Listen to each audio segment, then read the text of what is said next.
Si el niño no está feliz, entonces usted tampoco merece serlo. Mi nuera me lanzó esa frase directo a la cara, justo en medio de mi fiesta de cumpleaños número 63, bajo la luz cálida y las risas fingidas. Mi nieto se tiró al suelo haciendo berrinche, gritando por lo que quería como si el mundo entero tuviera que arrodillarse ante él. ¿Y mi hijo? Solo frunció el ceño, y me miró con frialdad, como si yo fuera una sirvienta inútil. Ni siquiera puede calmar a un niño. Me quedé paralizada. Sentí como la sangre se me congelaba en las venas. Mi nuera sonrió con burla, con los ojos brillando de satisfacción, y a mi alrededor ni una sola voz. Toda la sala, en silencio cómplice. No lloré, no discutí, solo me di la vuelta y me fui. Pero lo que ellos no sabían es que en el momento en que crucé esa puerta, la vida perfecta de ellos empezó a desmoronarse. Y el colapso que verán al final de este video les va a helar la sangre. No apartes la vista. La verdad está a punto de salir a la luz. Me llamo Elena.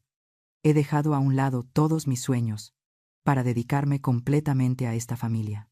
Y ahora, en mi cumpleaños número 63, el día que se suponía debía estar rodeada de cariño, abrazos y sonrisas cálidas, en los ojos de mi propio hijo, ya no soy más que un estorbo, algo que ya no vale la pena conservar.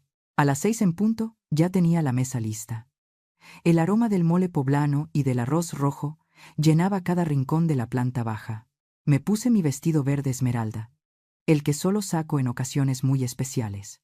Tenía en el rostro una tímida alegría, mezclada con esa esperanza nerviosa de que todos mis hijos vinieran. Estaba perdida en esos pensamientos hermosos, cuando de repente, la puerta principal se abrió de golpe. Era Leo, mi nieto de 10 años. Entró furioso, con la cara roja y los puños apretados. Tiró la mochila al suelo con rabia. Parecía que había perdido en un videojuego, o que alguien se había burlado de él en el parque, como tantas otras veces. «¿Qué pasa, mi amor?», le pregunté con ternura, acercándome para consolarlo. No dijo ni una palabra. Me esquivó y fue directo a la mesa, donde estaba el pastel de 2 pisos, el regalo que me había encargado mi hermana María. Justo cuando estaba por meter la cuchara al pastel, me acerqué.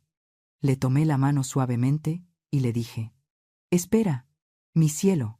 Aún no han llegado los invitados. La fiesta no ha empezado». Tal vez tenía hambre, pero yo solo quería que el momento de soplar las velas fuera especial, como una pequeña señal de que este día aún tenía sentido. De pronto, se soltó bruscamente, con el ceño fruncido. Golpeó la cuchara contra la mesa, pateó una silla y me gritó: «Ya basta, abuela. Es solo un pastel». Su mirada era helada, llena de fastidio. Mi corazón se encogió, como si alguien lo hubiera apretado con fuerza. «Te odio. Odio a todos», gritó llorando a gritos, su rostro torcido por la rabia. En ese momento, entró Camila, mi nuera. No preguntó qué había pasado. Me miró con esos ojos duros, dejó su bolso con fuerza sobre la mesa y empujó varios de los platillos que yo había preparado con tanto esmero. «¿Ve lo que causó, Elena?», me gritó a la cara, sin siquiera llamarme mamá o suegra. Solo Elena. ¿Cómo trata a un niño así? Está hambriento. Y yo me quedé completamente inmóvil. ¿Yo? ¿Qué había hecho, aparte de intentar calmarlo con amor? «Camila, por favor. Mamá solo quiere que la fiesta salga lo mejor posible. Hay pan de elote en el refrigerador. Iba a sacarlo». Intenté explicarme, pero la voz me temblaba. El niño seguía gritando, exigiendo atención, exigiendo que el mundo se detuviera porque estaba enojado. Y entonces ocurrió lo impensable. Camila caminó hacia la mesa principal, donde el pastel y los platillos estaban acomodados con tanto cuidado. Camila miró el pastel, luego miró a su hijo, que seguía llorando, y finalmente me miró a mí, con un desprecio que me heló la espalda. «¿De verdad cree que yo tengo ánimo de celebrar cuando usted está acosando a mi hijo?». Antes de que pudiera reaccionar, Camila estiró el brazo, y con un movimiento seco y deliberado, empujó el pastel hasta hacerlo caer por el borde de la mesa. El pastel se estrelló contra el piso. La crema blanca, la leche, el bizcocho, todo quedó hecho una masa sucia y aplastada, esparcida sobre el suelo que yo había limpiado 2 veces esa misma mañana. Sentí como si algo se rompiera dentro de mi pecho, un dolor agudo, real, como si ese pastel fuera una extensión de mi propia dignidad. No, se me escapó un grito ahogado mientras me llevaba la mano a la boca. Camila no se inmutó. Se limpió las manos en el pantalón y se acercó a mí, señalándome con el dedo índice, con esas uñas perfectamente pintadas que parecían cuchillas. «Mírame bien, Elena». «Míralo», dijo, apuntando a Leo, que ya se había callado, y observaba el desastre con una curiosidad enfermiza. «Si el niño no es feliz, usted tampoco va a serlo en esta casa. Ni hoy ni nunca. Así que olvídese de su estúpida fiesta». Yo temblaba. Las lágrimas empezaron a nublarme la vista. Busqué a Mateo, mi hijo. Acababa de entrar desde la cocina, atraído por el ruido. Vio el pastel en el suelo. Vio a su esposa gritándome. Vio mis manos temblorosas. Yo esperé. Dios sabe que esperé que dijera algo. Que dijera: «Camila, ya basta», o «Mamá, ¿estás bien?». Pero Mateo solo suspiró. Un suspiro largo, cansado. Se aflojó la corbata y miró al techo, como si yo fuera una carga insoportable. «Mamá, ya, no empieces otra vez con tus dramas», dijo, sin mirarme a los ojos. «Un niño no se puede controlar, pero tú ya eres adulta». En ese instante sonó el timbre. Eran mis amigas del grupo de costura, doña Rosa y las demás. Habían llegado puntuales para celebrar conmigo. El sonido del timbre resonó en la casa en silencio como una sentencia. Fui hacia la puerta, secándome las lágrimas a toda prisa, tratando de recomponerme para no parecer miserable. Pero Camila me sujetó del brazo. Su agarre fue fuerte, doloroso. «Usted no va a salir con esa cara de víctima», me siseó. «Mateo, diles que se cancela». Mateo obedeció, sin protestar, sin dudarlo. Mi hijo, el niño al que cargué en brazos cuando tenía fiebre, el hombre por el que vendí mi vieja casa para pagar sus deudas, caminó hacia la puerta principal. Desde la cocina lo escuché todo. Lo escuché abrir la puerta. Escuché la voz alegre de doña Rosa preguntando por la festejada. Y luego escuché la voz de mi propio hijo, mintiendo, con una frialdad que yo no le conocía. «Disculpe, doña Rosa. Mi mamá no se siente bien. Se le subió la presión. Hoy no va a haber fiesta». «Sí, gracias. Yo le aviso. Hasta luego». Cerró la puerta. El silencio volvió a caer sobre la casa. Yo me quedé allí, en medio de la cocina, con mi vestido azul marino manchado por unas gotas de leche que habían saltado cuando el pastel cayó. Miré el desastre a mis pies.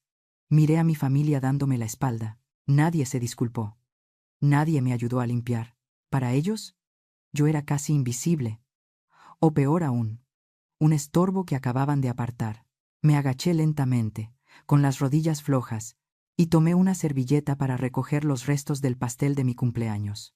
Y en ese momento, con las manos llenas de migas y crema, entendí que lo que estaba despertando dentro de mí ya no era tristeza, sino algo frío y duro, algo que jamás se borraría, igual que esa mancha en el suelo. Mateo regresó por la puerta principal. No me miró a los ojos. Se quedó allí, en el umbral de la cocina, observándome aún de rodillas en el suelo. Tenía las manos llenas de crema pastelera y el corazón latiéndome en la garganta. Había esperado. Juro por la Virgen que había esperado una mano extendida. Había esperado que mi hijo, el hombre al que le di la vida, se agachara a mi lado y me ayudara a recoger los pedazos rotos de mi dignidad. Pero Mateo no se movió. Solo se frotó la nuca con esa expresión incómoda que siempre ponía cuando algo lo hacía sentir fuera de lugar. Miró su reloj, fingiendo no ver las lágrimas que me corrían por la cara. «Ya conoces a Camila, mamá. Se pone muy nerviosa cuando hay demasiadas cosas», dijo, lanzando las palabras al aire. «Está muy estresada, de verdad. Tienes que entenderla». «¿Entenderla?». Esa palabra retumbó en mi cabeza como una bofetada. Apreté el trapo sucio entre mis manos hasta que los nudillos se me pusieron blancos. Cerré los ojos por un momento y el pasado me golpeó de lleno. 5 años. Habían pasado 5 años, pero lo recordaba como si fuera ayer. Me vi en una notaría de Guadalajara, firmando los papeles para vender mi casa. Mi casa, la de las bugambilias en el jardín y la cocina, siempre bañada de sol. La vendí. Vendí mis recuerdos. Vendí mi seguridad. Todo por una noche en la que Mateo apareció en mi puerta, llorando como un niño, confesando que tenía deudas de juego y malas inversiones que lo llevarían a prisión. No dudé. Soy su madre. ¿Qué madre no daría el pan de su boca por su hijo? Le entregué todos mis ahorros de jubilación. Pagué sus deudas. Limpié su nombre. Y cuando ya no tenía un techo sobre mi cabeza, me sonrió y me dijo que viniera a vivir con ellos, que sería la abuela más consentida, que nunca me faltaría nada. Abrí los ojos y miré mi presente. Esta cocina fría, esta sala húmeda y diminuta donde duermo. Me había convertido en una sirvienta sin sueldo, la que se levanta a las 6 para hacer el desayuno, la que plancha las camisas de un hombre de 40 años que ni siquiera sabe decir gracias. Había guardado silencio. Había soportado las malas caras de Camila. Había aguantado las rabietas de Leo. Todo por la paz. Todo porque, en el fondo, quería creer que valoraban mi sacrificio.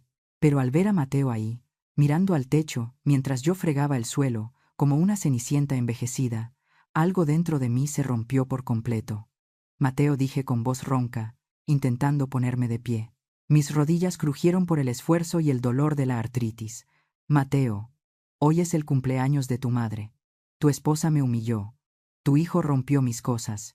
¿Y tú me pides que la entienda? Él volvió a suspirar. Ese suspiro que usan los hombres cobardes para no enfrentar la verdad. Se acercó un poco, pero no para ayudarme, sino para tomar una servilleta y limpiar una mancha imaginaria en su pantalón. «Ay, mamá, por favor», dijo con ese tono mezclado de cansancio y superioridad. «Solo es un cumpleaños. No hagas un drama por eso». Me quedé paralizada, como si me hubieran echado un balde de agua helada encima. «Mamá ya está mayor. Esto ya no es para usted», dijo él, evitando mirarme a los ojos. «A su edad aún quiere fiestas, pasteles y velas. Es ridículo. Leo es solo un niño. No sabe lo que hace. Usted debería ser la madura aquí. Si él quiere algo, déjeselo. ¿Qué pierde usted? Usted ya vivió su vida, mamá. Déjelo ser feliz». Esa frase quedó suspendida en el aire. Usted ya vivió su vida. Fue en ese momento que vi al verdadero Mateo. Ya no era mi hijo querido. Era un extraño, un hombre egoísta que había devorado mis mejores años, mis ahorros, mi energía, y ahora me escupía en la cara diciéndome que mi existencia ya no valía nada. Para él, yo ya no era una persona con sentimientos, con deseos, con derecho a celebrar un año más de vida. Para él, yo era un mueble viejo que estorbaba en su sala perfecta, un trapo útil para limpiar y cocinar, pero molesto cuando pedía un poco de respeto. Sentí un amargor subir por mi garganta, un sabor metálico, rancio, y entendí. Mi silencio no había comprado amor. Mi obediencia no había traído paz. Solo había alimentado a dos monstruos que creían tener derecho a pisotearme. El aire seguía denso en la sala. Mateo y Camila ya estaban cómodamente sentados en el sofá, viendo una comedia. Las risas pregrabadas del programa llenaban el silencio incómodo de la casa, mezclándose con mi propia respiración agitada. Nadie me miraba. Para ellos, yo era parte del mobiliario, algo que limpia su desastre y luego desaparece. De pronto, la puerta principal se abrió de golpe. Esta vez no hubo timbre. «Elena, ya llegué. Perdón por la demora, el tráfico estaba horrible». Era María, mi hermana, la única persona en este mundo que tenía la llave de mi corazón, y para desgracia de mi nuera, también una copia de la llave de la casa, que le había dado meses atrás por si acaso. María no había visto el mensaje cancelando la cena. Nunca revisa el celular mientras conduce. Entró con una botella de vino en una mano y una caja de regalo en la otra, rebosante de esa energía que siempre la acompañaba. Su sonrisa se congeló. Apenas cruzó la puerta. Sus ojos, siempre tan agudos, escanearon la escena en un segundo. Vio a Mateo y Camila tirados en el sillón, viendo televisión. Vio a Leo con su tablet, sin saludar. Y luego, me vio a mí. Me vio de rodillas, con el vestido sucio, los ojos hinchados y un trapo sucio en la mano. María dejó caer la botella sobre la mesita de la entrada. El golpe seco hizo que Mateo se sobresaltara. «¿Qué demonios está pasando aquí?», preguntó ella. Su voz no fue un grito, fue un trueno bajo y peligroso. Mateo se levantó torpemente, intentando sonreír. «Tía María, qué sorpresa, es que mamá tuvo un accidente con el pastel y...» «Cállate, Mateo», lo interrumpió. Caminó hacia mí, me tomó del brazo con firmeza y me obligó a ponerme de pie. Su mano estaba cálida. Sentí una ola de vergüenza. No quería que mi hermana me viera así, pequeña, derrotada. Elena, suelta ese trapo. Ahora. Obedecí sin pensar. El trapo cayó al suelo. Húmedo. Pesado. Camila, sin siquiera levantarse del sofá, puso los ojos en blanco y soltó un suspiro de fastidio. ¡Ay! Ya empezó el drama otra vez, dijo mi nuera con ese tono arrastrado que usa cuando quiere herir. Escucha, tía. Elena dejó caer el pastel porque es torpe. Está armando un show porque cancelamos la fiesta. No vengas tú ahora a echar más leña al fuego. María giró lentamente hacia Camila. Vi la furia en los ojos de mi hermana. Era la misma mirada que tenía papá cuando alguien cruzaba la línea. ¿Torpe?, dijo María, dando un paso hacia el sofá. Mi hermana, que te lavó la ropa, te cocinó y cuidó a tu hijo durante 5 años, ¿es torpe? ¿Y tú tienes el descaro de dejarla limpiarlo todo mientras tú te sientas ahí como una reina de pacotilla? Esta es su casa. Es lo mínimo que puede hacer si vive aquí sin aportar nada, gritó Camila, poniéndose de pie frente a ella. Un silencio mortal se apoderó del ambiente. Mateo se encogió, incapaz de defender a nadie. Sentí el suelo temblar bajo mis pies, sin aportar nada. Esas palabras resonaron en mi mente, todo mi dinero, toda mi vida. Y eso era lo que pensaban de mí. María soltó una risa seca, sin una pizca de humor. Perfecto, dijo. Si tanto les molesta, tengo una solución. Elena, ve a tu cuarto. La miré, confundida, con el corazón a mil. ¿Qué?, susurré. Te dije que vayas a tu cuarto, repitió María, mirándome directo a los ojos, dándome una fuerza que creí perdida. Lleva tu identificación, tus medicinas y 3 mudas de ropa. No necesitas nada más. Te vas conmigo. Un miedo paralizante se apoderó de mí. ¿Irme? ¿Salir de mi casa? ¿Alejarme de mi hijo? Pero entonces miré a Mateo. No me miraba. Tenía la vista fija en el suelo, avergonzado, sin moverse. Y luego miré a Camila, con los brazos cruzados y una sonrisa desafiante. Me di cuenta de que si me quedaba esa noche, iba a morir un poco más por dentro. Y ya no me quedaba mucho para seguir muriendo. Sí, dije. Mi voz salió firme. Incluso me sorprendí a mí misma. Sí, hermana. Me dirigí a mi cuarto. Sentí las miradas clavadas en mi espalda. No corrí. No lloré. Entré a ese cuartito, tomé mi viejo bolso y guardé mi credencial, mis pastillas para la presión y un par de blusas. No quería llevarme nada que me recordara a esa casa. Cerré la maleta. Estaba ligera. Toda mi vida era ligera. Al regresar a la sala, María ya me esperaba en la puerta. El aire fresco de la noche entraba, como invitándome a salir. Mateo seguía ahí, sin levantarse para despedirse. No dijo: «Mamá, no te vayas». Camila, en cambio, soltó una risa burlona al verme con la maleta. «Por favor», exclamó, negando con la cabeza. «¿A dónde crees que vas, Elena? No vas a durar ni 2 días afuera. Mírate. Eres una vieja inútil sin nosotros». Me detuve. Apreté fuerte la manija de la maleta. «Cuando se te pase la rabieta y quieras regresar», continuó Camila, saboreando su veneno.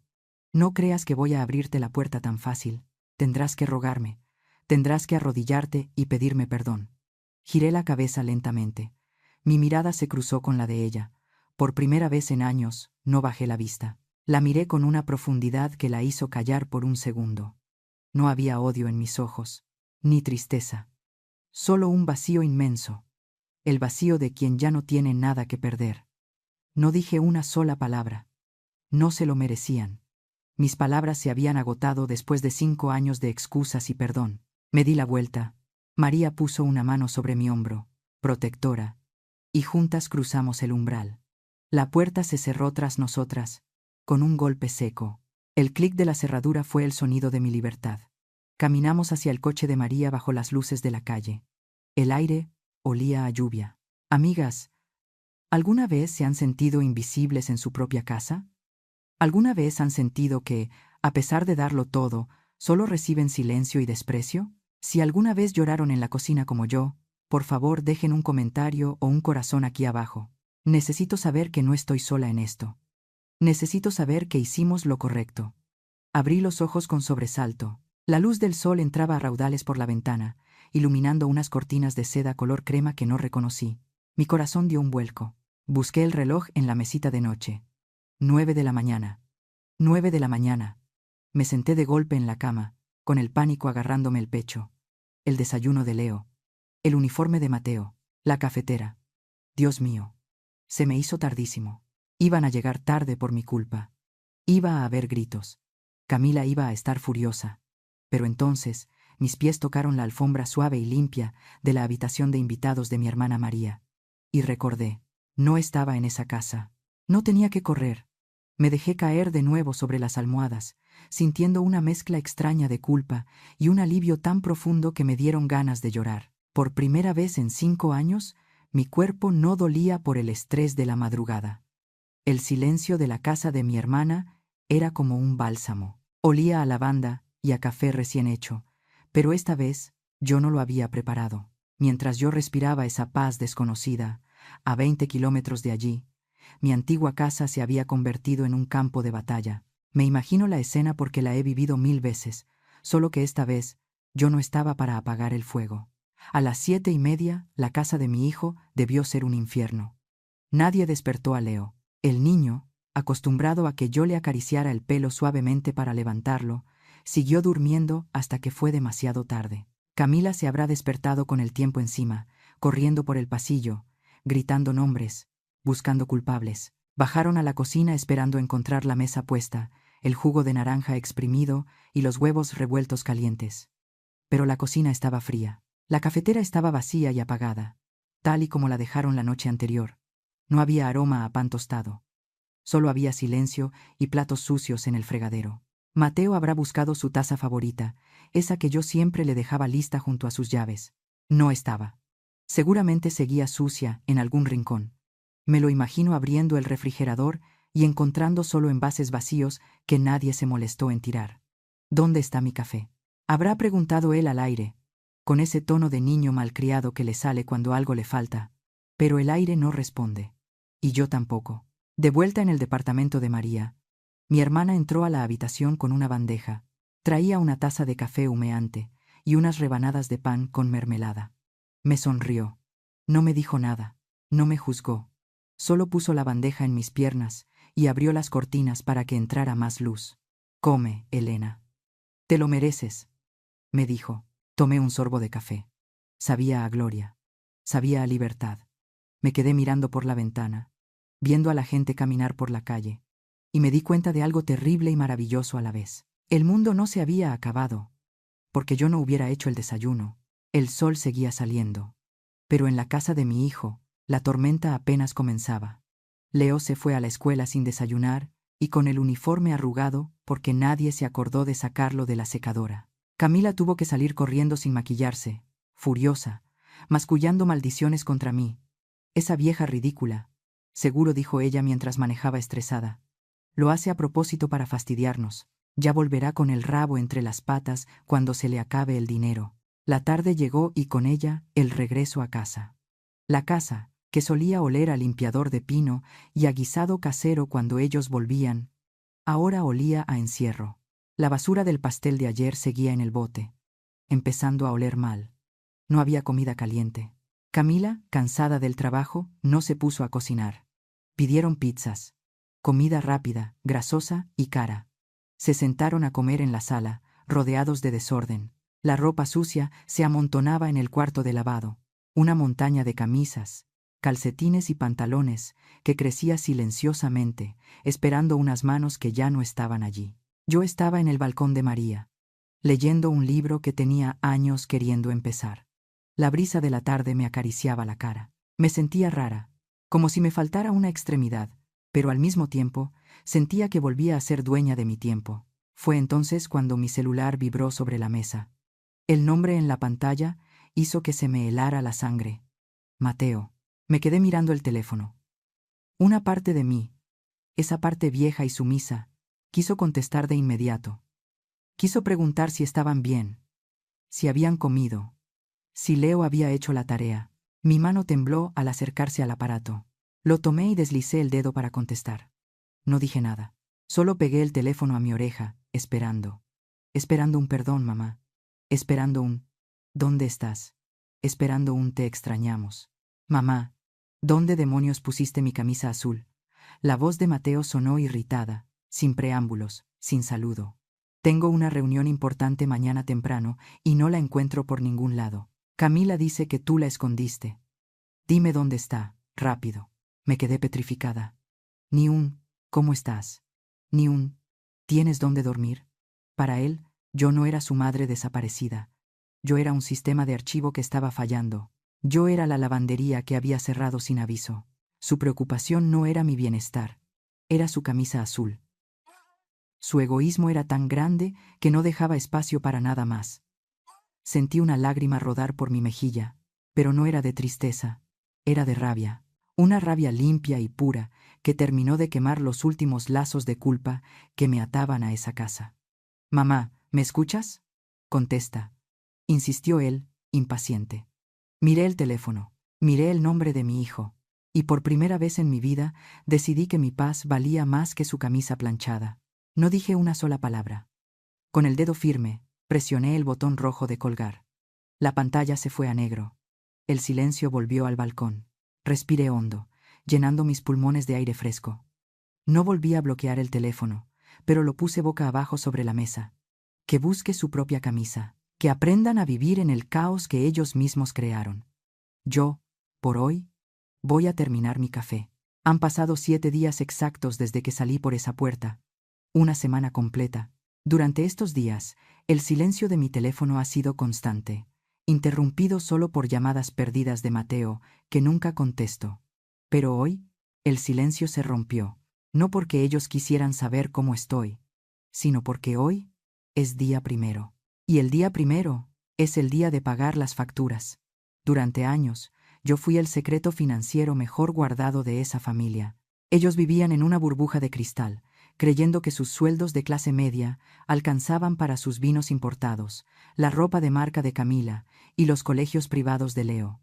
Nunca se detuvieron a sumar 2 más 2. Nunca se preguntaron cómo era posible que la cuenta de la luz, que siempre llega altísima por el aire acondicionado que Camila no apaga nunca, apareciera pagada mágicamente. O cómo el refrigerador siempre estaba lleno de comida premium. Esa magia tenía nombre. Se llamaba mi pensión. Y también se llamaba mis ahorros de toda la vida. Esta mañana, muy temprano, fui al banco con mi hermana María. Me senté frente a un ejecutivo joven y amable. Con una calma que me sorprendió a mí misma, saqué mis tarjetas de crédito y mi chequera. Cancele las tarjetas adicionales a nombre de Camila y Mateo, dije firmemente. Y por favor, desvincule mi cuenta de pensiones de la cuenta mancomunada de la hipoteca. El joven tecleó en su computadora. En cuestión de segundos, el grifo se cerró. El cajero automático llamado Mamá dejó de funcionar. Puedo imaginar la escena perfectamente, casi como si estuviera viendo una película. A eso de las 11 de la mañana, Camila estaba en el supermercado. No va al mercado del barrio. Por supuesto que no. Ella va a ese supermercado exclusivo, donde todo cuesta el triple. Llevaba el carrito lleno, quesos franceses, botellas de vino chileno, cortes de carne fina para la cena. Ella caminaba por los pasillos con esa arrogancia de quien cree que el mundo le debe todo. Llegó a la caja. La cajera pasó todos los productos. La cuenta debió ser escandalosa. Camila sacó la tarjeta dorada. Mi tarjeta. Esa que yo le di para emergencias y que ella usaba para caprichos. La cajera deslizó el plástico. Hubo un silencio incómodo. «Lo siento, señora, tarjeta rechazada», dijo la chica. Camila debió reírse. Nerviosa. Seguro dijo que era un error del sistema. Que intentara de nuevo. La cajera lo intentó. 1, 2 veces. Fondos insuficientes. Tarjeta bloqueada por el titular. La fila detrás de Camila empezó a murmurar. La vergüenza debió subirle por el cuello hasta ponerle la cara roja. Tuvo que dejar el carrito ahí, lleno de cosas que no podía pagar, y salir corriendo de la tienda bajo las miradas de desaprobación de la gente. Su orgullo de mujer rica se desmoronó en un segundo, pero el golpe real llegó unas horas después, en la oficina de Mateo. Mi hijo recibió una notificación en su celular. Era el cobro automático de la hipoteca de la casa. Esa casa grande y bonita que él presume con sus amigos, pero que en realidad pagábamos a medias. Él ponía una parte, y mi pensión cubría el resto, además de los seguros y el mantenimiento. Esta vez, la pantalla de su teléfono mostró un mensaje en letras rojas. Transacción fallida. Saldo insuficiente. Mateo debió entrar en pánico. Entró a la aplicación del banco y vio la realidad desnuda. La cuenta estaba vacía. No había colchón de seguridad. No había dinero de mamá para tapar los agujeros. Por la noche, la casa se convirtió en un campo de batalla. Mis informantes. O sea, los gritos que traspasaban las paredes y llegaban a oídos de mi vecino y amigo, el señor Jake. Me confirmaron lo que sospechaba. Camila llegó furiosa. Humillada por lo del supermercado, Mateo estaba pálido, haciendo cuentas en la mesa del comedor, rodeado de facturas de luz, agua e internet que también habían rebotado. Esa vieja ridícula nos cortó todo, gritó Camila. Su voz se escuchaba aguda, histérica. Intenté comprar la comida para tu hijo y la tarjeta no pasó. Me hizo quedar como una limosnera. Mateo, con la cabeza entre las manos, le contestó que no podían pagar la hipoteca de este mes, que si no pagaban, el banco empezaría a llamar. Y entonces, Camila soltó la frase que confirma lo podrida que tiene el alma. No hubo reflexión, no hubo un quizás nos pasamos con ella. No, hubo puro veneno. Ella no tiene derecho a hacer esto, aulló mi nuera, golpeando la mesa. Ese dinero es nuestro, es lo que nos debe por haberla dejado vivir aquí estos 5 años. Nosotros le dimos un techo, y así nos paga. Es una ladrona. ¿Ladrona? ¿Yo? ¿La mujer que vendió su propia casa para que su marido no fuera a la cárcel por estafador? Mateo, en lugar de callarla, en lugar de defender a su madre, solo se sumó al coro de lamentos. Dijo que yo estaba loca, que seguramente era la influencia de mi hermana María, que yo no tenía capacidad mental para tomar esas decisiones. Empezaron a pelear entre ellos. Camila le reclamó a Mateo que ganaba poco. Mateo le echó en cara a Camila que gastaba demasiado en salones de belleza y ropa. Se gritaron cosas horribles. Se culparon mutuamente. Pero ninguno, ni por un segundo, pensó en trabajar más o gastar menos. Desde mi cama en casa de María, miré el techo. Sentí una paz extraña. No me alegraba su sufrimiento, pero me sentía validada. La máscara de familia exitosa y feliz se había caído. Sin mi dinero, no eran nada más que 2 personas inmaduras ahogándose en un vaso de agua. La llave del dinero se cerró. Y con ella se cerró mi etapa de ser la víctima. Ahora ellos tendrían que aprender a sobrevivir en el mundo real. Y el mundo real, hijos míos, no perdona. Sabía que no se quedarían de brazos cruzados. La desesperación por el dinero hace que la gente pierda la vergüenza. Y mi nuera Camila nunca tuvo mucha para empezar. 2 días después del desastre de las tarjetas de crédito, la estrategia cambió. Dejaron de llegar los reclamos furiosos de Mateo y comenzó algo mucho más siniestro. El silencio se rompió, pero no con gritos, sino con una videollamada. Estaba yo en la sala de mi hermana María, tomando un té con ella y con Jake, nuestro vecino de toda la vida. Jake es un hombre bueno, viudo como yo, que siempre ha tenido las palabras justas. El teléfono vibró sobre la mesa de centro. La pantalla se iluminó con una foto que me estrujó el corazón. Era la cara de Leo, mi nieto. Sentí un impulso eléctrico recorrer mi cuerpo. Mi instinto de abuela, ese que está programado para proteger y cuidar, se activó de inmediato. Mis manos temblaron al descolgar. «¿Hola, Leo?», contesté, con la voz llena de ansiedad. La imagen apareció en la pantalla. Y lo que vi, me partió el alma en 2. Leo estaba llorando, tenía los ojos hinchados y la carita llena de lágrimas. Llevaba la misma camiseta de pijama que usaba hace 3 días. «Abuela, abuelita», sollozó el niño, acercando su cara a la cámara. «Te extraño mucho. Por favor, regresa». Sentí como si una mano invisible me apretara la garganta. Ver a mi niño así, tan vulnerable, tan triste, derribó todas mis defensas en un segundo. «Mi amor, no llores». «¿Qué pasa?», pregunté, sintiendo que mis ojos también se llenaban de lágrimas. «Tengo hambre, abuela», dijo Leo, y cada palabra era una daga en mi pecho. «Mi mamá no sabe cocinar. Ayer comimos cereal en la cena, y hoy solo hay pan frío. La casa está sucia y triste sin ti. Nadie me cuenta cuentos. Abuela, por favor, ven a hacerme de comer. Te prometo que me porto bien». Me levanté del sofá de un salto. La taza de té casi se me cae. Mi mente se nubló. Solo podía pensar en mi nieto pasando hambre, en mi casa convertida en un basurero, en la necesidad urgente de ir y arreglarlo todo. Ya no me importaba mi orgullo, ya no me importaba el dinero, Era mi sangre la que me llamaba. Voy para allá, mi vida. No llores. Ya voy, dije, buscando mis llaves con la mirada desesperada. Pero entonces, sentí una mano firme sobre mi hombro. Era María. Y del otro lado, Jake se puso de pie y me bloqueó el paso suavemente. Elena, espera, dijo María con voz dura. Mira bien. No, María. Déjame. El niño tiene hambre. Me necesita. Intenté zafarme, pero mi hermana no me soltó. Elena, respira y mira la pantalla, insistió Jake, señalando el teléfono que yo aún sostenía. No es lo que parece. Es una trampa. ¿Una trampa? ¿Cómo podía ser una trampa el llanto de un niño de 10 años? Volví a mirar el teléfono, confundida. Leo seguía llorando, repitiendo que tenía hambre, pero esta vez, gracias a la advertencia de Jake, me fijé en los detalles. Me fijé en lo que había detrás del niño. La luz de la habitación de Leo estaba encendida, y justo en el borde de la pantalla, reflejada en el espejo del armario que estaba detrás de él, vi algo que me heló la sangre. Vi a Camila. No estaba triste, no estaba consolando a su hijo. Estaba de pie, escondida fuera del ángulo principal de la cámara, pero el espejo la delataba. Estaba haciendo gestos con las manos. Movía los brazos como un director de orquesta, indicándole a Leo que llorara más fuerte. La vi articular palabras en silencio, dictándole al niño lo que tenía que decir. Dile que la extrañas. Leí en sus labios reflejados. Y luego vi cómo Camila sostenía una barra de chocolate en la mano, mostrándosela a Leo como premio, como si él fuera un perro de circo haciendo un truco. La realidad me golpeó con la fuerza de un tren. No era una llamada de amor.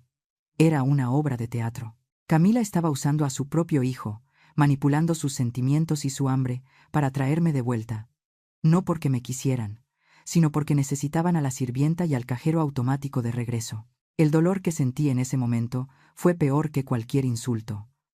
Usar la inocencia de un niño para cubrir su propia incompetencia y avaricia. Eso era imperdonable. La compasión que sentía se evaporó al instante, reemplazada por una frialdad de acero. Me sequé las lágrimas de la cara. Me enderecé. Volví a mirar a Leo a los ojos a través de la pantalla, pero esta vez también miré al reflejo de Camila en el espejo. Leo, escúchame bien, dije con una voz tan firme que el niño dejó de llorar por la sorpresa. Dile que vas a ir, susurró Camila desde su escondite, sin saber que yo la veía. Yo te quiero mucho, mi amor. Continué, ignorando el guión de mi nuera. Pero no voy a volver. Tu mamá y tu papá son adultos. Tienen manos y tienen dinero. Si tienes hambre, diles que dejen de ser flojos y te preparen algo decente.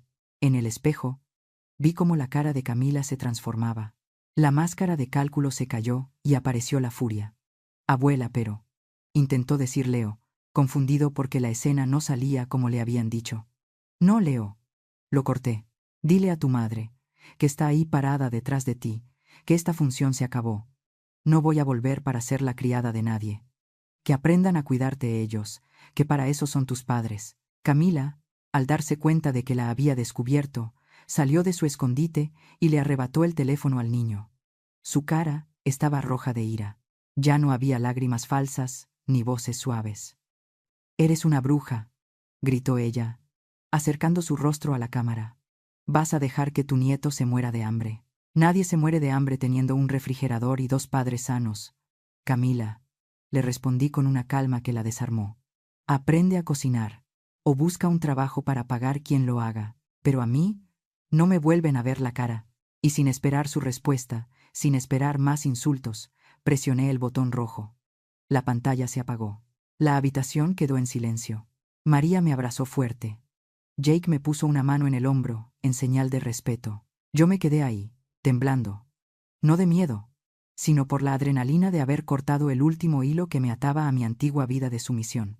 Me dolía el corazón por Leo, sí, pero sabía que si volvía ahora, no lo estaría salvando a él. Me estaría condenando a mí misma y enseñándole a él que la manipulación funciona. Hoy les di la lección más importante de sus vidas.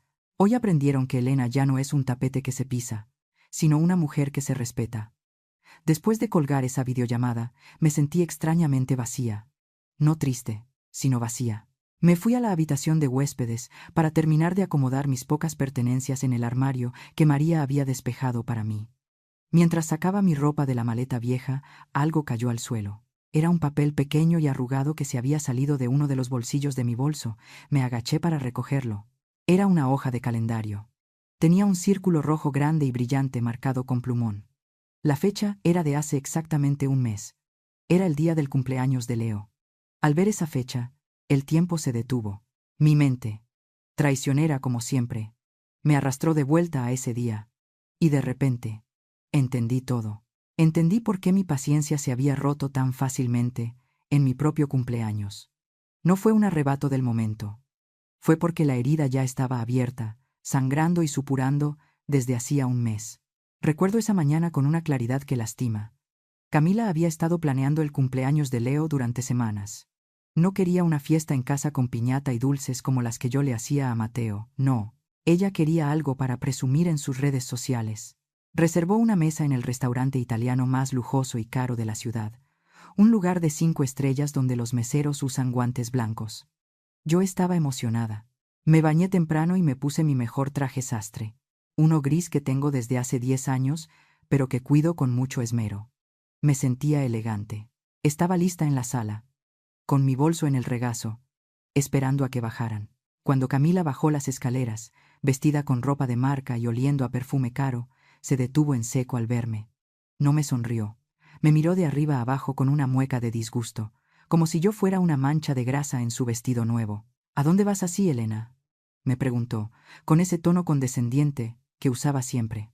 Pues a la fiesta de mi nieto, respondí yo, poniéndome de pie con una sonrisa ingenua. Camila soltó una risita nerviosa y negó con la cabeza.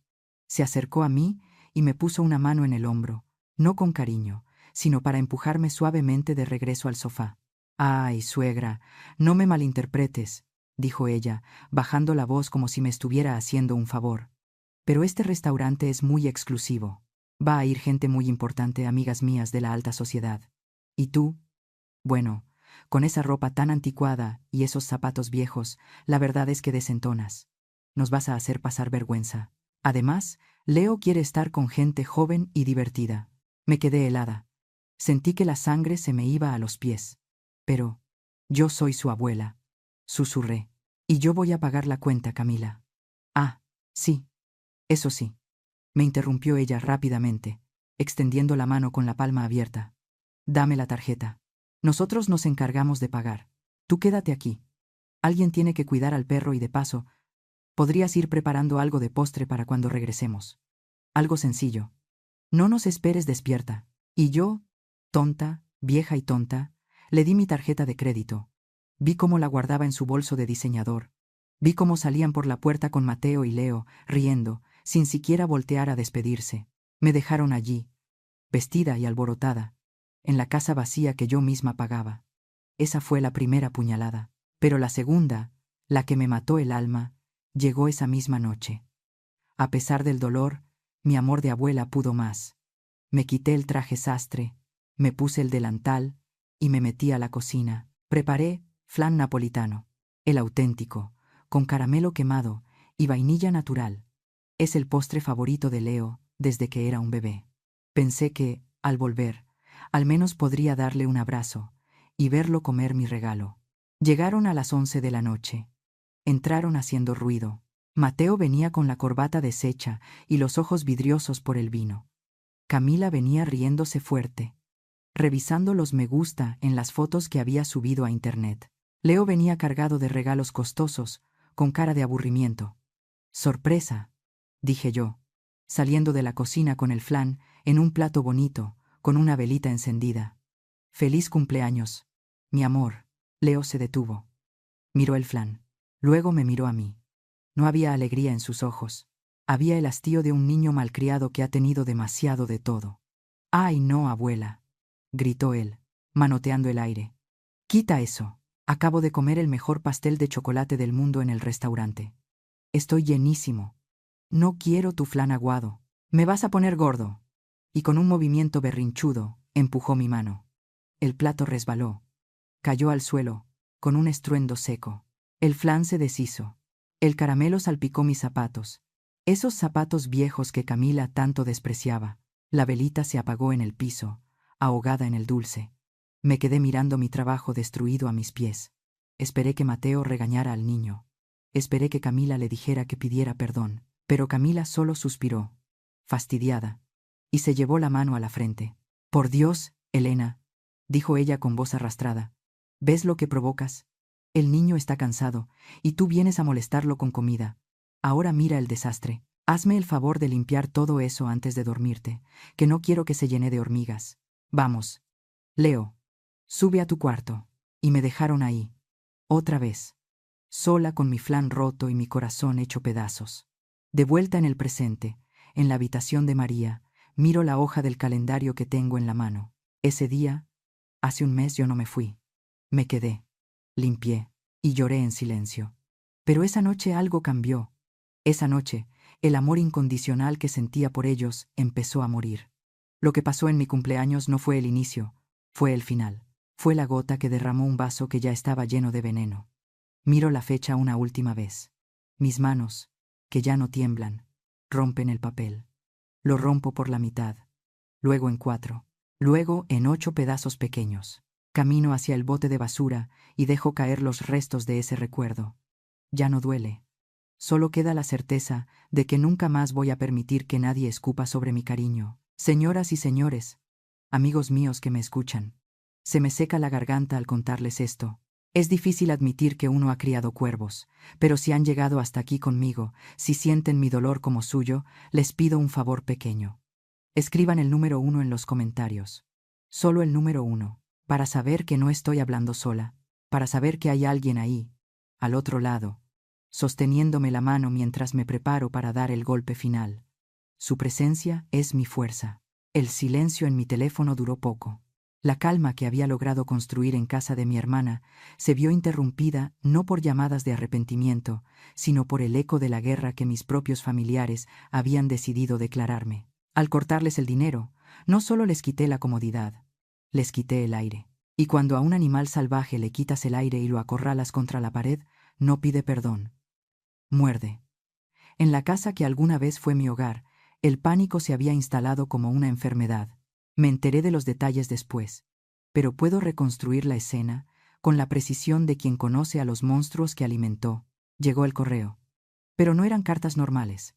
Eran sobres con el logotipo del banco, marcados con letras rojas que gritaban «Urgencia». Aviso de embargo. Mateo, mi hijo. Debió sentir que el suelo se abría bajo sus pies al leer la carta. La hipoteca tenía 3 meses de retraso acumulado porque él se había gastado el dinero que yo le daba en cosas que no necesitaba, confiando en que yo cubriría el faltante al final como siempre. Pero esta vez, la red de seguridad había desaparecido. En lugar de sentir culpa, en lugar de pensar en cómo solucionar el problema trabajando, Camila y Mateo transformaron su miedo en odio.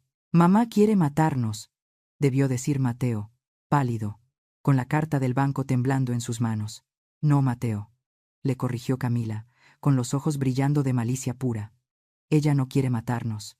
Ella quiere vernos sufrir. Es una mujer vengativa, pero no sabe con quién se metió. Si ella quiere jugar sucio, nosotros jugaremos más sucio».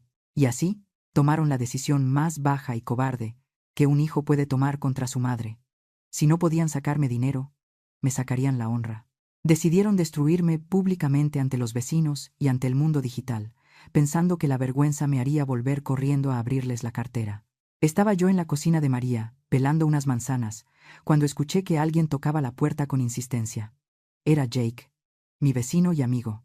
Pero esta vez no traía su sonrisa amable. Tenía el rostro desencajado, rojo de coraje, y sostenía su celular con tanta fuerza que parecía que lo iba a romper. «Elena, tienes que ver esto», me dijo Jake sin saludar, entrando directamente a la sala. «¿Qué pasa, Jake?», pregunté, limpiándome las manos en el delantal, sintiendo un nudo en el estómago. Jake dudó un segundo. Me miró con una mezcla de lástima y rabia protectora. «No quería enseñarte esto, Elena, pero si no lo ves, no vas a entender la clase de víboras que tienes por parientes. Mira lo que acaba de publicar tu nuera en el grupo de Facebook de la colonia y en su perfil personal». Me extendió el teléfono. Mis ojos, cansados de llorar, enfocaron la pantalla brillante. Era una foto mía. Una foto vieja, donde salía riendo en una fiesta familiar hace años. Pero el texto que acompañaba la imagen era una mentira tan grande y tan cruel que me cortó la respiración. Leí las palabras escritas por Camila. Amigos y familia, les pido una oración por nosotros. Estamos devastados. Mi suegra, Elena, nos abandonó hace una semana. Se fue de la casa sin decir adiós, llevándose todos los ahorros de la familia que estaban destinados a la operación de mi hijo Leo. Nos dejó sin un centavo y con el refrigerador vacío. Nos hemos enterado de que se escapó con un hombre mucho más joven que ella, un vividor que la convenció de robarnos para irse de viaje. Mi pobre hijo Leo llora todas las noches de hambre y tristeza, preguntando por qué su abuela nos robó. Si la ven, por favor díganle que recapacite. Solo queremos que nos devuelva lo que es de su nieto. Sentí que las piernas me fallaban. Me tuve que sentar en la silla más cercana. ¿Amante joven? ¿Robar ahorros? ¿Operación de Leo? Todo era mentira. Una sarta de calumnias diseñadas para hacerme ver como una vieja loca y egoísta, y a ellos como las pobres víctimas desamparadas. Los comentarios debajo de la publicación eran horribles. Gente que yo conocía, vecinos de toda la vida, escribían cosas como «qué poca vergüenza» o «pobre niños». Mateo, mi propio hijo, había comentado abajo: «Mamá, si lees esto, por favor regresa el dinero. Leo te necesita». Al leer el comentario de Mateo, algo terminó de morir dentro de mí. Ya no era tristeza. Ya no era decepción. Lo que sentí fue un asco profundo. Un desprecio absoluto por ese hombre que salió de mis entrañas y que ahora era capaz de lincharme públicamente para cubrir su propia inutilidad financiera. Jake me miraba, esperando que yo me rompiera, esperando que llorara, esperando que me defendiera gritando que era mentira. Pero no lo hice. Devolví el teléfono a Jake con una mano firme. Mi pulso ya no temblaba. Mi respiración era lenta y controlada. Me levanté de la silla y sentí que era más alta, más fuerte. La Elena sumisa, la Elena que agachaba la cabeza por el qué dirán, había muerto asesinada por ese texto de Facebook. Gracias, Jake, dije con voz seca. Gracias por mostrarme que ya no tengo familia. Tengo enemigos. Caminé hacia donde estaba mi hermana María, que observaba la escena desde la puerta con preocupación. La miré a los ojos. Ella vio en mí la determinación que no había visto en décadas. María, dije, y mi voz resonó en la habitación con la fuerza de una sentencia. Dime, hermana, respondió ella. Tráeme el teléfono. Llama a tu abogado, ese que es tiburón para los negocios. María sonrió. Una sonrisa afilada. ¿Qué vas a hacer, Elena? Voy a recuperar mi casa, respondí, sintiendo el fuego correr por mis venas. La casa está a mi nombre como aval. Yo pagué cada ladrillo. Ellos quieren guerra, María. Ellos quieren hablar de dinero y de robos. Pues bien, vamos a hablar en el único idioma que entienden. Vamos a hablar con la ley en la mano. Quiero que se larguen. Quiero que salgan de mi propiedad antes de que termine el mes. Jake asintió con aprobación. María ya estaba marcando el número. Y yo, Elena, la mujer que solo quería un pastel de cumpleaños, me preparé para convertirme en su peor pesadilla. Porque no hay nada más peligroso en este mundo que una madre que ha decidido dejar de serlo para empezar a ser justa. No pasaron ni 24 horas desde que el abogado, el licenciado Ramírez, entregó la notificación oficial en mi antigua casa. La respuesta no fue una llamada telefónica, ni un mensaje de texto, fue una invasión. Estábamos en la sala de mi hermana María. El licenciado Ramírez estaba sentado revisando unos documentos, mientras Jake nos servía café. El ambiente era tenso, pero controlado. Sabíamos que vendrían. La gente como mi hijo y mi nuera no acepta perder sin hacer ruido. Y vaya que hicieron ruido. Golpearon la puerta con una violencia que hizo temblar los vidrios. No tocaron el timbre. Aporrearon la madera con los puños, gritando mi nombre como si yo fuera una criminal que se esconde de la justicia.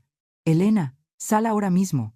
Sabemos que estás ahí», gritaba Camila, con esa voz chillona que antes me hacía encogerme de miedo, pero que ahora solo me provocaba lástima. María hizo ademán de levantarse, pero yo le puse la mano en el brazo. «No, hermana. Yo abro», dije, «pero no voy a salir sola». Caminé hacia la puerta. Mis pasos eran firmes. Detrás de mí venían María, Jake y el licenciado Ramírez. Éramos un muro de dignidad, que ellos no podrían derribar. Abrí la puerta de golpe. Mateo y Camila casi se caen hacia adelante. Estaban rojos de furia, sudorosos, con los ojos desorbitados. Camila traía el papel de la notificación arrugado en la mano, agitándolo como un arma. «Tú, vieja loca», escupió Camila apenas me vio. «¿Qué significa esto? ¿30 días? Nos estás corriendo de nuestra propia casa. Te vamos a demandar por abandono y por daño moral». Mateo estaba detrás de ella, respirando agitado, mirándome con esa mezcla de odio y desconcierto del niño que nunca ha recibido un no por respuesta. «No es su casa, Camila», respondí con una calma que heló el aire. «Nunca fue su casa. Las escrituras están a mi nombre. Yo pagué el enganche. Yo pagué las mensualidades. Ustedes solo vivieron ahí de prestado y abusaron de mi hospitalidad. Tú nos la regalaste», gritó Mateo, dando un paso al frente, intentando intimidarme con su estatura. «Dijiste que era para la familia». «Dije que podíamos vivir juntos como familia», corregí, mirándolo fijamente a los ojos. «Pero ustedes rompieron esa familia hace mucho tiempo. Ustedes me trataron como a una empleada doméstica, me robaron mi dinero y humillaron mi nombre en Internet. El contrato social se rompió, Mateo. Y ahora, el contrato legal se cumple». El licenciado Ramírez dio un paso al frente, ajustándose la corbata. Su presencia impuso respeto inmediato. «Señor Mateo, señora Camila», dijo el abogado con voz grave. «El documento es claro. Tienen 30 días naturales para desalojar el inmueble. Si no lo hacen, procederemos con el uso de la fuerza pública. Y les advierto que cualquier intento de dañar la propiedad o acosar a mi cliente será agregado a la demanda». Camila palideció. Miró al abogado, luego a Jake, que la observaba con los brazos cruzados y una mirada de desprecio absoluto. Se dio cuenta de que sus gritos no servían de nada aquí. No había público al que manipular. No había vecinos a los que mentirles. Entonces, Mateo cambió de táctica.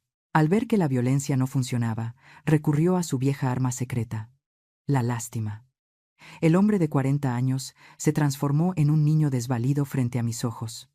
Sus hombros cayeron. Sus ojos se llenaron de lágrimas instantáneas. Y ahí, en el tapete de entrada de la casa de su tía, mi hijo se arrodilló. Se tiró al suelo de rodillas, juntando las manos como si estuviera rezando. «Mamá, por favor», gimió él, con esa voz quebrada que tantas veces usó para sacarme dinero. «Mamá, no puedes hacernos esto. Es tu nieto. ¿Vas a echar a Leo a la calle? ¿Vas a dejar que tu propia sangre duerma bajo un puente? ¿Qué clase de abuela hace eso?». Fue una escena patética, una escena de telenovela barata. Sentí una punzada en el corazón. Sí, es mi hijo. Verlo arrodillado duele. Pero luego recordé el pastel en el suelo.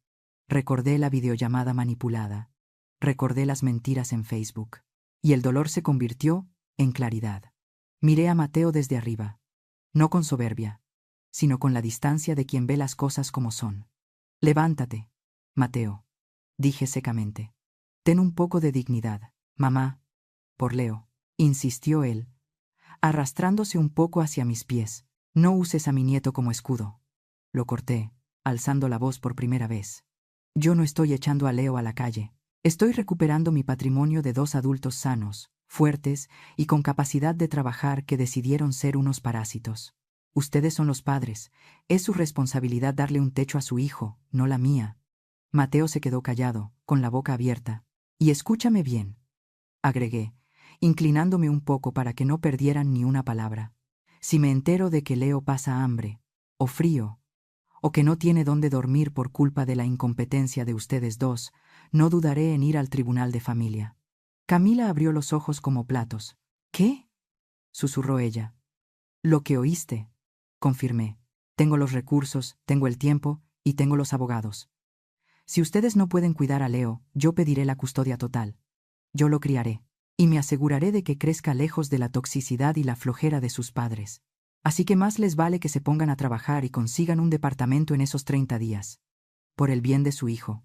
El silencio que siguió fue absoluto. Mateo se levantó lentamente, sacudiéndose el polvo de las rodillas. Ya no lloraba. Me miraba con miedo. Por primera vez en su vida, me tenía respeto. No el respeto que nace del amor, sino el respeto que nace del temor a la autoridad. «Vámonos», dijo Mateo a su esposa, con la voz apagada. Camila quiso protestar, quiso lanzar un último insulto, pero el licenciado Ramírez dio un paso adelante y ella cerró la boca. Se dieron la vuelta. Caminaron hacia su coche lujoso, ese que probablemente también dejarían de pagar pronto. Cerré la puerta. El clic de la cerradura sonó como música para mis oídos. Me giré hacia mi hermana, hacia Jake y el abogado.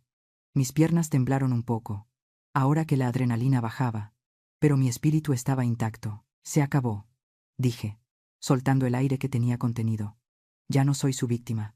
Soy la dueña de mi vida. Y la cuenta regresiva de 30 días acaba de empezar. 30 días. Ni uno más, ni uno menos. El tiempo de la justicia es frío y exacto, como las manecillas de un reloj que no se detiene por nadie. Yo no cedí. No contesté sus llamadas de último minuto, ni me dejé conmover por los mensajes de texto llenos de promesas falsas. Cuando el plazo se cumplió, la ley hizo su trabajo. Los sellos de se vende aparecieron en la fachada de la casa que tanto esfuerzo me costó. Y con ellos, la ilusión de vida perfecta de mi hijo se desmoronó como un castillo de naipes soplado por el viento. El desalojo fue un espectáculo silencioso y triste. No hubo policía, porque al final, el miedo a perder la custodia de Leo fue más fuerte que su orgullo. Tuvieron que empacar sus vidas en cajas de cartón baratas. Adiós a la residencia en el fraccionamiento exclusivo. Adiós a los vecinos de clase alta. Se mudaron a un departamento minúsculo en una zona gris de la ciudad. Un lugar donde las paredes son tan delgadas que se escucha respirar al vecino y donde el agua caliente es un lujo que a veces falla. Fue un golpe de realidad brutal. De tener 3 baños y jardín, pasaron a compartir un solo cuarto de baño con azulejos rotos y una cocina donde apenas cabían 2 personas de pie. Sin mi pensión para tapar los huecos y sin mi presencia para hacer el trabajo sucio, el caos no tardó en llegar. La familia feliz duró lo que dura un suspiro en un huracán. Las peleas comenzaron la primera noche. Las paredes de su nuevo hogar se convirtieron en testigos de su miseria. Camila, la mujer que se creía de la realeza, no soportó la vida real. Empezó a atacar a Mateo, con una crueldad que daba miedo. Le gritaba que era un inútil, un fracasado que no podía mantener a su familia como un hombre de verdad. Le echaba en cara que por su culpa vivían en ese cuchitril, olvidando convenientemente que fueron sus propios gastos excesivos los que ayudaron a cavar el hoyo. Mateo, por su parte, ya no se quedaba callado. El estrés de las deudas y la vergüenza le quitaron la máscara de esposo sumiso. Le gritaba a Camila que era una mantenida, una mujer vacía que solo lo quería cuando había dinero en la cartera. Se echaban la culpa mutuamente, lanzándose veneno, incapaces de ver que el problema eran ellos dos, y en medio de ese fuego cruzado estaba Leo. Mi pobre nieto aprendió la lección más dura de su vida. Por primera vez, tuvo que lavarse su propio uniforme. Lo imagino parado frente al lavadero, con sus manos pequeñas llenas de jabón, tallando las manchas que antes desaparecían mágicamente gracias a su abuela. Tuvo que comer comida quemada o sándwiches fríos, porque nadie tenía ganas de cocinar. Nadie le leía cuentos. Nadie le preguntaba cómo le fue en la escuela. El niño que rompió mi pastel de cumpleaños empezó a entender, demasiado tarde, que el cariño de una abuela no se compra ni se reemplaza. La bomba final estalló a las 2 semanas de la mudanza. Camila no aguantó más. Su amor por Mateo, que al parecer era tan frágil como su ego, se rompió cuando se acabó el último peso. Una tarde, mientras Mateo estaba en el trabajo tratando de salvar lo poco que quedaba de su carrera, Camila hizo sus maletas. No se llevó a Leo. Dijo que necesitaba tiempo para encontrarse a sí misma y que un niño en un departamento tan chico la agobiaba. Llamó a su propia madre, quien vino a recogerla en un coche que contrastaba con la pobreza del barrio, y se fue. Abandonó el barco cuando se empezó a hundir, dejando atrás a su esposo y a su hijo. La mujer que me acusó de abandonar a la familia hizo exactamente eso, pero con una frialdad que yo jamás tendría. Mateo llegó esa noche a una casa vacía, con una nota en la mesa y un hijo llorando en el sofá. Se quedó solo, solo con sus deudas, solo con su hijo, y solo con el eco de las advertencias que yo le hice y que nunca quiso escuchar. Ayer por la tarde, la vida me regaló una imagen que se quedará grabada en mi memoria para siempre. Una imagen que duele, pero que confirma que hice lo correcto. Estaba yo sentada en una cafetería bonita en el centro, cerca de mi nuevo departamento. Afuera, llovía a cántaros. El cielo estaba gris, y el viento golpeaba los cristales. Yo tenía una taza de chocolate caliente entre las manos y un libro abierto en la mesa. Estaba seca, estaba tranquila. Estaba en paz. Miré por la ventana hacia la calle mojada. El tráfico estaba detenido, y entonces lo vi. Había una motocicleta de reparto detenida en el semáforo, justo frente a la cafetería. El conductor llevaba un impermeable amarillo barato que no lograba cubrirlo del todo. Tenía el casco levantado para limpiarse el agua de la cara. Estaba pálido, con ojeras profundas que le marcaban el rostro, y se veía mucho más viejo de lo que es. Era Mateo. Mi hijo, el ejecutivo que se avergonzaba de mi ropa anticuada, ahora trabajaba repartiendo comida bajo la lluvia para poder sobrevivir.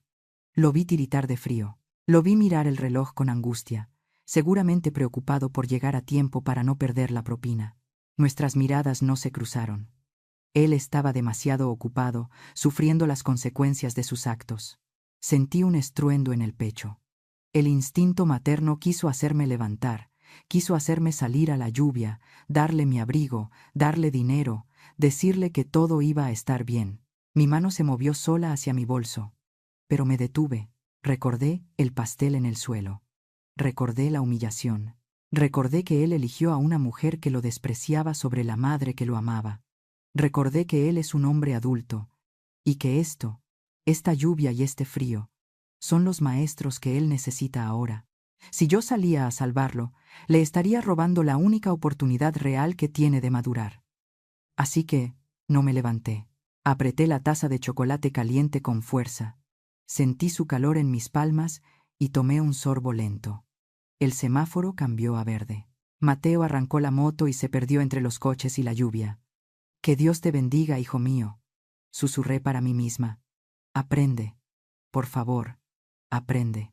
Y volví a mi lectura. Con el corazón un poco roto, pero con la conciencia tranquila de saber que cada quien está exactamente donde decidió estar. Han pasado 6 meses desde aquella tarde lluviosa en la cafetería. Si alguien me hubiera dicho, hace un año que yo, Elena, estaría sentada hoy frente al mar, con una copa de vino blanco en la mano y escuchando el sonido de las olas, en lugar de los gritos de una nuera malagradecida, le habría dicho que estaba loco. Pero aquí estoy, y por primera vez en mi vida, no me siento vieja, me siento viva. La venta de la casa se concretó rápido. Fue como quitarme una mochila llena de piedras de la espalda. Con el dinero que obtuve, que era mío, y solo mío, compré un departamento pequeño, pero precioso, en un pueblo costero, lejos del ruido de la ciudad y de los malos recuerdos. Aquí las paredes no son grises, son de color terracota y siempre les da el sol. Tengo un balcón lleno de macetas con geranios y albahaca, y desde mi ventana puedo ver cómo el sol se esconde en el océano cada tarde. Mi vida ha dado un giro de 180 grados. Ya no me levanto a las 6 de la mañana para planchar camisas ajenas. Ahora me levanto a las 8, descanso bien, preparo mi café con calma y me siento a leer el periódico. Mi hermana María y yo nos hemos convertido en unas viajeras incansables. Hemos ido a los pueblos mágicos, hemos comido mole en Oaxaca y hemos caminado por las calles coloniales de San Miguel. Nos reímos como cuando éramos niñas. He recuperado a mi hermana, pero sobre todo, me he recuperado a mí misma. ¿Y saben qué más hice? Me inscribí en clases de baile. Sí, a mis 63 años estoy aprendiendo a bailar danzón en la plaza del pueblo los jueves por la tarde. Al principio me daba vergüenza, mis piernas se sentían torpes y oxidadas, pero la música tiene un poder curativo.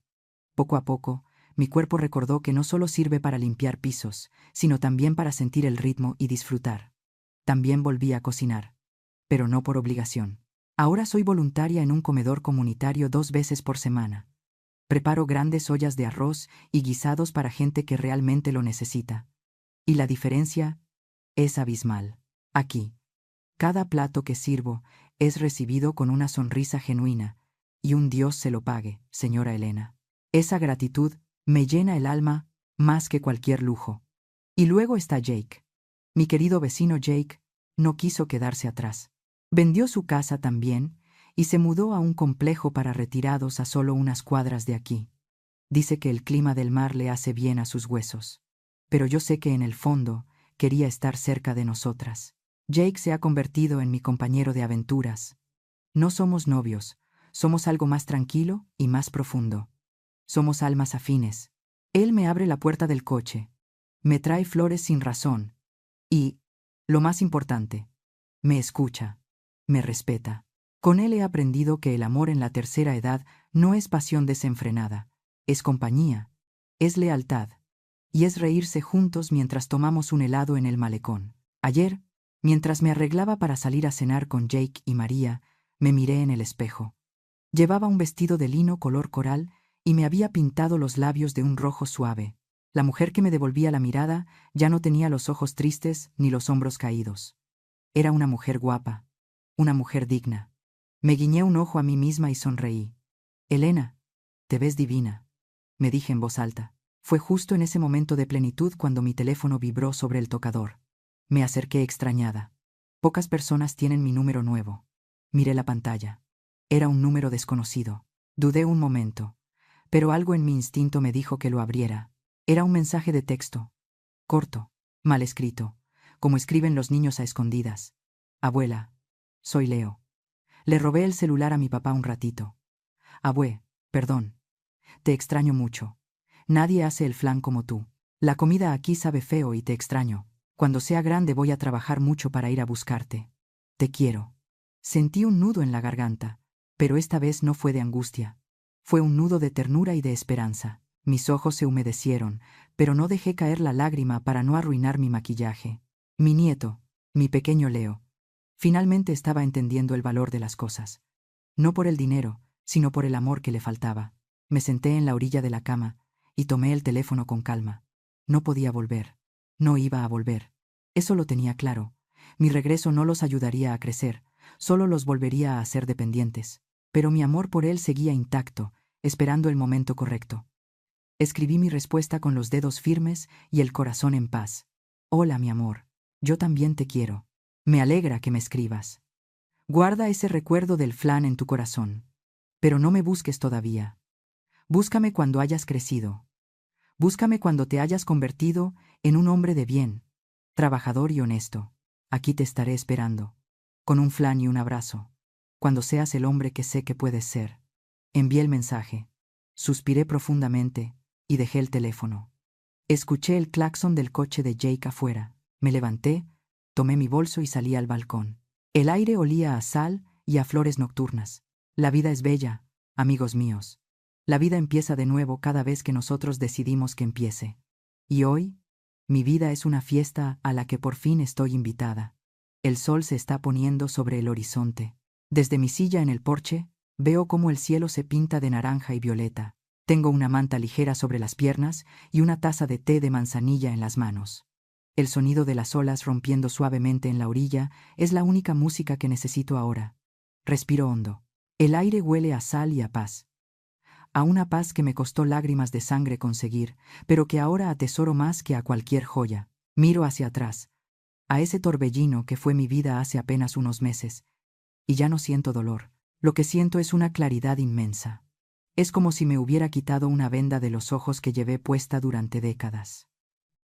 Y hoy, amigos míos, quiero hablarles directamente a ustedes, a ti, que me has acompañado en esta historia, a ti, que quizás estás viviendo en silencio tu propio infierno. Quiero dejarles 4 lecciones, 4 verdades que aprendí a la mala, pero que me salvaron la vida. Escúchenlas bien, porque están escritas con las cicatrices de mi corazón. La primera lección es para todas las madres. Madres queridas, escúchenme. El amor de madre es sagrado, sí, pero no permitan que ese amor se convierta en veneno. Yo cometí el error de creer que amar era darlo todo hasta quedarme vacía.